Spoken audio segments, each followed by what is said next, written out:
Hello friends, welcome back to our YouTube channel Ruhi classes. आज के हम इस वीडियो में पढ़ने वाले हैं विधि विरुद्ध जमाव किसे कहते हैं। सबसे पहले हम देखेंगे कि इस वीडियो में हम कौन कौन से पॉइंट्स जो हैं कवर करने वाले हैं। फर्स्ट, विधि विरुद्ध जमाव को परिभाषित कीजिए।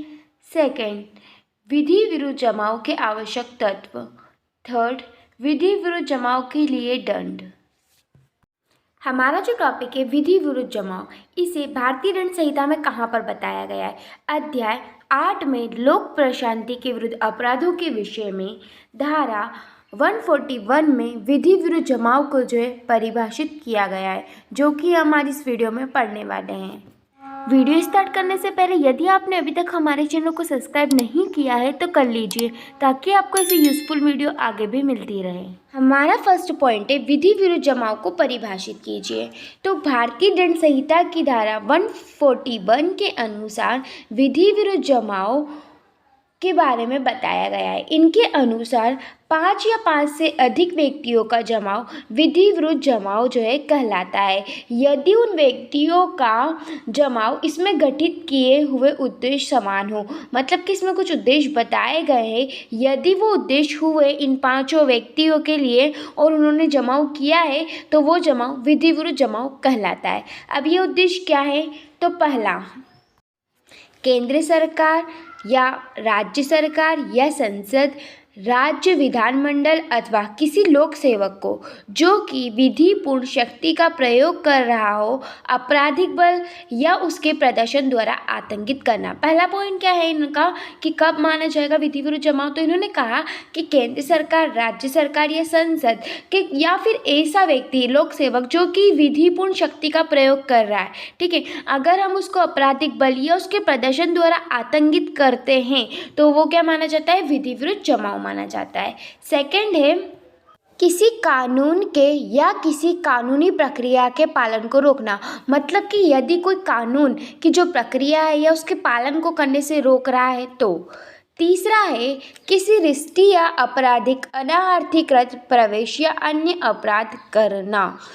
चौथा है किसी व्यक्ति के विरुद्ध आपराधिक बल द्वारा या आपराधिक बल प्रदर्शन द्वारा उसकी संपत्ति पर किसी अन्य अधिकार जिसका कि वह कब्जा रखता है अथवा प्रयोग करता हो रोकना, या किसी कल्प अधिकार के आधार पर अधिकार लागू करना। मतलब कि यदि कोई व्यक्ति किसी संपत्ति पर अधिकार रखता है और हम उसको उपयोग करने से रोक रहे हैं या उसके कुछ अधिकार लागू कर रहे हैं तो भी क्या माना जाएगा? विधि विरुद्ध जमाव माना जाएगा। पांचवा है आपराधिक शक्ति या शक्ति प्रदर्शन द्वारा किसी ऐसे व्यक्ति को ऐसे कार्य करने के लिए जिसे वह कानूनी रूप से करने के लिए बाध्य ही नहीं है या उसका लोप करने के लिए कानूनी ढंग से अधिकारी है बाध्य करना। मतलब कि यदि कोई व्यक्ति ऐसा कार्य करने के लिए कानूनी रूप से बाध्य नहीं है लेकिन फिर भी हम उसे कह रहे हैं कि तू ऐसा काम कर, है ना, तो वो क्या कहलाता है? विधि विरुद्ध जमाव का एक उद्देश्य माना जाता है। अब हम बात करेंगे हमारे सेकंड पॉइंट की, जो कि है विधि विरुद्ध जमाव के आवश्यक तत्व। तो विधि विरुद्ध जमाव के 3 आवश्यक तत्व होते हैं। पहला, 5 या 5 से अधिक व्यक्तियों का होना। दूसरा, समान उद्देश्य का होना। तीसरा, आपराधिक बल या प्रदर्शन द्वारा कोई कार्य किया जाना। पहला आवश्यक तत्व है 5 या 5 से अधिक व्यक्तियों का होना। तो विधि विरुद्ध जमाव के लिए क्या आवश्यक होता है कि 5 या 5 से अधिक व्यक्ति हो और वो कोई जमाव करे, तभी वो विधि विरुद्ध जमाव माना जाता है। यदि 5 से कम व्यक्ति है तो ऐसा जमाव विधि विरुद्ध जमाव जो है वो नहीं कहलाता। मतलब कि विधि विरुद्ध जमाव के लिए 5 सदस्यों का होना आवश्यक है, इससे अधिक भी हो सकते हैं। सेकेंड है समान उद्देश्य का होना। तो समान उद्देश्य जो है वो इस अपराध का सार होता है। मतलब कि विधि विरुद्ध जमाव के लिए सभी व्यक्तियों का किसी कार्य को करने के लिए समान उद्देश्य होना चाहिए, ठीक है। मतलब कि कोई भी जमाव हो तभी विधि विरुद्ध हो सकता है जब उसके सदस्यों के का उद्देश्य समान हो, अर्थात एक जैसा उद्देश्य हो। मतलब कि जो भी जमाव में व्यक्ति है उनका उद्देश्य क्या हो? समान हो, मतलब एक जैसा हो, ठीक है। अब यहाँ पर एक इम्पॉर्टेंट बात है कि कोई कोई भी व्यक्ति सभा में उपस्थित होने मात्र से अवैध जमाव का सदस्य नहीं बन जाता। जब उसको जमाव का सदस्य बनने के लिए कोई कार्य करना पड़ता है। जब तक वो कार्य नहीं करता, जब तक वो विधि विरुद्ध जमाव का सदस्य नहीं बनता। अर्थात विधि विरुद्ध जमाव के लिए व्यक्ति का सक्रिय रूप से भाग लिया जाना जो है आवश्यक माना जाता है। तीसरा आवश्यक तत्व है आपराधिक बल या प्रदर्शन द्वारा कोई कार्य किया जाना। विधि विरुद्ध जमाव का जो है तीसरा आवश्यक तत्व है आपराधिक बल या प्रदर्शन द्वारा कोई कार्य किया जाना।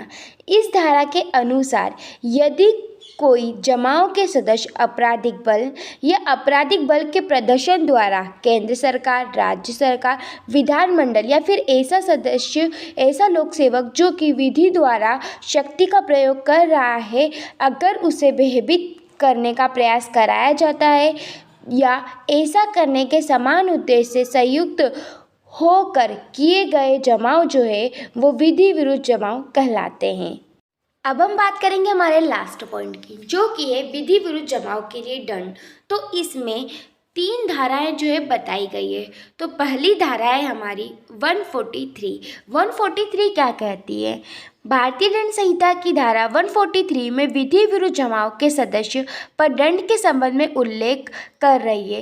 इस धारा के अनुसार विधि विरुद्ध जमाव का सदस्य हो जाना इस धारा के अंतर्गत दंडनीय है, चाहे ऐसे व्यक्ति द्वारा कोई कार्य किया नहीं भी गया हो तो। धारा के अनुसार विधि विरुद्ध जमाव के लिए 6 माह तक का कारावास से दंडित करने का प्रावधान किया गया है। मतलब कि धारा 143 क्या कहती है कि यदि कोई व्यक्ति केवल सभा में सम्मिलित है, भले ही उसने कोई काम नहीं किया, कोई अपराध नहीं किया, फिर भी उसे विधि विरुद्ध जमाव के लिए जो है दंडित किया जाएगा। और इसमें कितनी सज़ा देने का प्रावधान है? 6 माह तक की सज़ा देने का जो है प्रावधान है।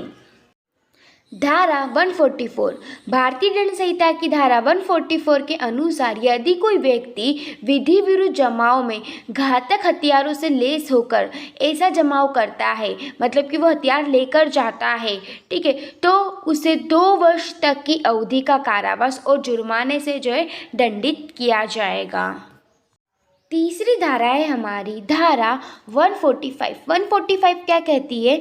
भारतीय दंड संहिता की धारा 144 विधि विरुद्ध जमाव यह जानते हुए कि उसे बिखर जाने का आदेश दे दिया गया है, फिर भी वह सम्मिलित होने के संबंध में उल्लेख कर रही है। इस धारा के अनुसार यदि किसी विधि विरुद्ध जमाव को सरकार द्वारा बिखर जाने का आदेश दे दिया गया है, किसी लोक अधिकार द्वारा इस प्रकार के जमाव को बिखर जाने के लिए कहा गया है और फिर भी वो सदस्य नहीं बिखरते और सम्मेलन करते हैं, तो उन्हें इस धारा के अंतर्गत 2 वर्ष तक का कारावास जुर्माना से दंडित जो है किया जाएगा। हमारा जो टॉपिक है विधि विरुद्ध जमाव वो यहीं ख़त्म होता है। मिलते हैं नेक्स्ट वीडियो में नेक्स्ट टॉपिक के संग।